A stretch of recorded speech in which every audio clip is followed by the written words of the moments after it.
question here. What is the one thing you believe about yourself when no one's watching? Not the ones that you post on social media, and definitely not the ones that you tell yourself, but the voice in your head when you mess up, the one that pops up when someone criticizes you, or maybe when you're asked to introduce yourself. What does that voice say? You're too loud, you're too shy, probably nobody likes you. Have you ever wondered where that voice came from? Welcome back to Unlearning podcast. My name is Janet Ugochukwu, and today we're going to be talking about the core beliefs that we have about ourselves, the ones that were formed as kids and the ones we didn't know we had. A few years ago, I started noticing the fact that whenever someone genuinely compliments me or says things like you are smart, I like the way you talk, I begin to think that maybe this person is just saying this to me just to make me feel good, or maybe they're just saying this to me because they want me to feel a certain kind of way, or they're just trying to flatter me, right? It wasn't until I had to trace this back to my childhood that I realized that, oh, this is not just something that just came out of the blues as an adult. This is something that has been there, something that I felt like I didn't have. So when people tell me that now, it feels like this like a version of me that didn't exist, and it feels like weird when people say that to me, and it feels like I don't recognize this person. It wasn't until later on in life I had to sit myself down and begin to talk to myself, right? I'm going to believe this about myself, I'm going to tell myself this, I'm going to grow up knowing this, right? Even though that a chunk of my life had been told that I'm this way, I'm supposed to be that way, I'm going to change that about myself so that I can be able to have the kind of result that I hope for. But here's the thing, we all have them. Those beliefs that we were too young to question, and now we are carrying them along as adults, making decisions based on things that a 7-year-old thought were true. So here are some of the common beliefs that people have, and I want you to notice if there are any of these beliefs that sounds familiar to you, or probably something that you resonate or relate to. One is I'm not enough. This like a very big one, right? I know a lot of persons who go through this or who tell themselves this, right?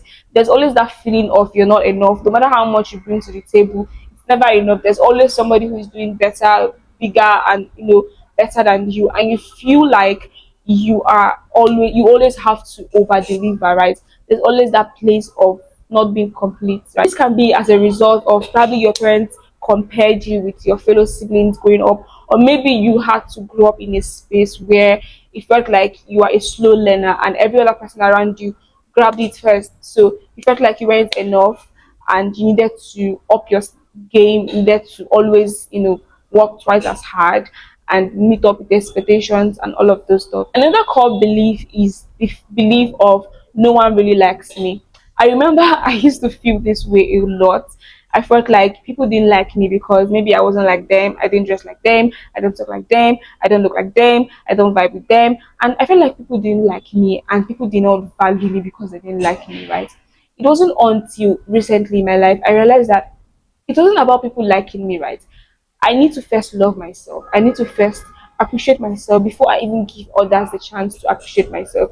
And another thing I noticed that is that most of these beliefs are as a result of the kind of things that we were exposed to as kids, right? If you grew up in a place where you didn't feel loved because people did not love you the way you felt they should love you, things like showing up for you in school, showing up for you at home, caring for you, getting you this, listening to you talk, and all of those stuff, right? You grow up as an adult who, when people express love to you, you don't count it as love.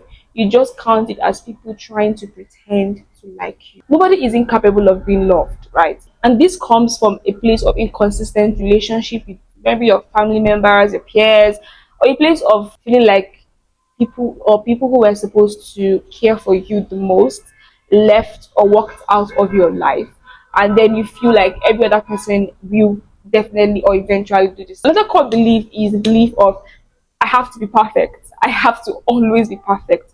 If you grow up in a home where there's a laid down expectation that you are supposed to always meet up with, right? You're supposed to be best dressed, you are not allowed to make mistakes, you're not allowed to flop, you're not allowed to skip anything, you are supposed to follow this and this and this. You realize that as an adult, you tend to always want things to be so perfect. And I think I used to have that challenge, right? I used to think that, oh, I need to make things perfect.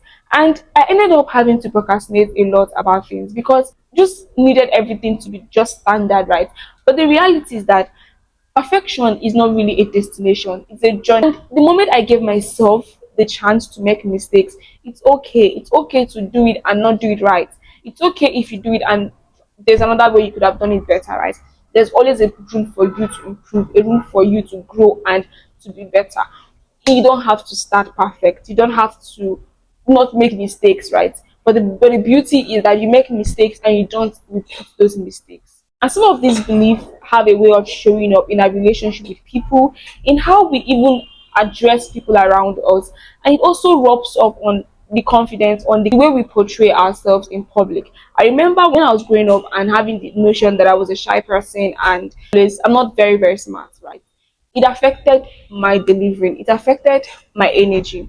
Because I felt like I was a shy person, I had to stay away from people. I had to come into the room and try to be too nice because I don't want people to notice that, oh, I'm this kind of person, I'm this kind of person, all of this stuff. I tried to put myself at the place of being at people's mercy, right?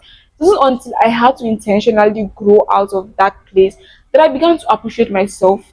I began to value myself more. I began to respect myself, right? Set boundaries for myself and also appreciate the people around me because the way I take myself is the way I want to appreciate someone next to me, right?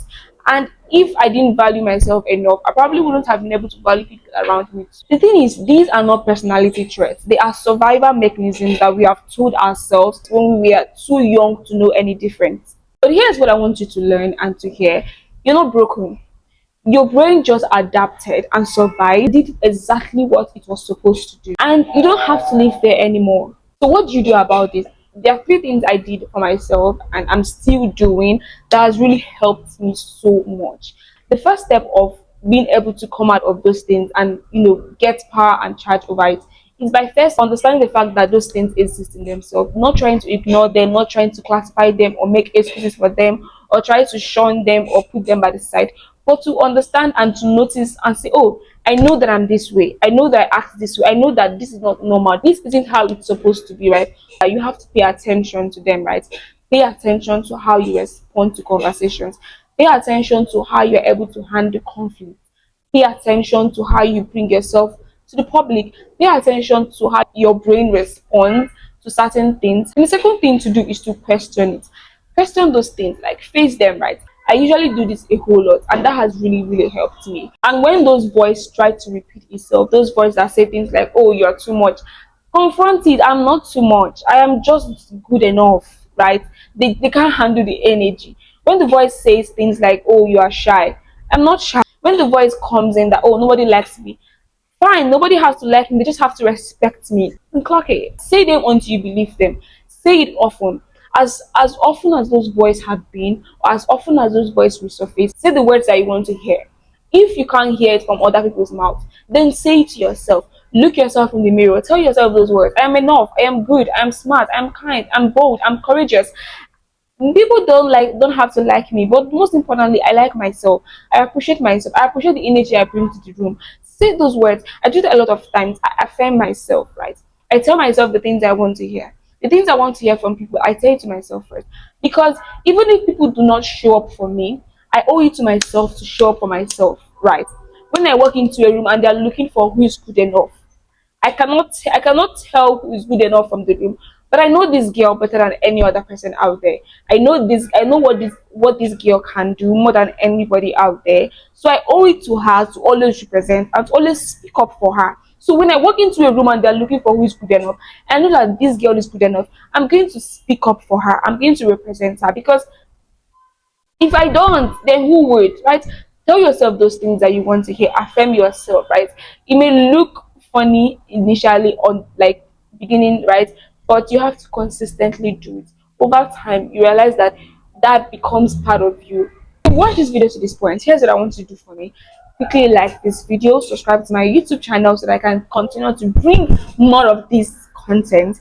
And please click on the notification bell so that every single time I drop a video, you get notified about the video, and you can also go and watch them. And if this video was helpful for you, please share it to someone who needs to hear it, because I want us to share this good news to as many people as we can, so that together we can raise a healthy generation. Quickly, I want you to drop a comment for me right now, not after you're done with the video, but as you are watching this video. Drop a comment right now. Tell me in the comment, what's the one core belief that you've had about yourself that has lingered so long? Because the truth is, when you say it, you take power over it. And when you share it, you realize that you're not the only one who's also carrying that weight. Next week, we're going to be going deeper. And if you haven't subscribed yet, please, adore, go and subscribe to this channel. And always get notified. Thank you so much for watching to this point. My name is Jeanette Gochu, and this is Unlearning podcast. Don't forget, your story matters and your voice deserves to be heard. I'd love to see you in the next video.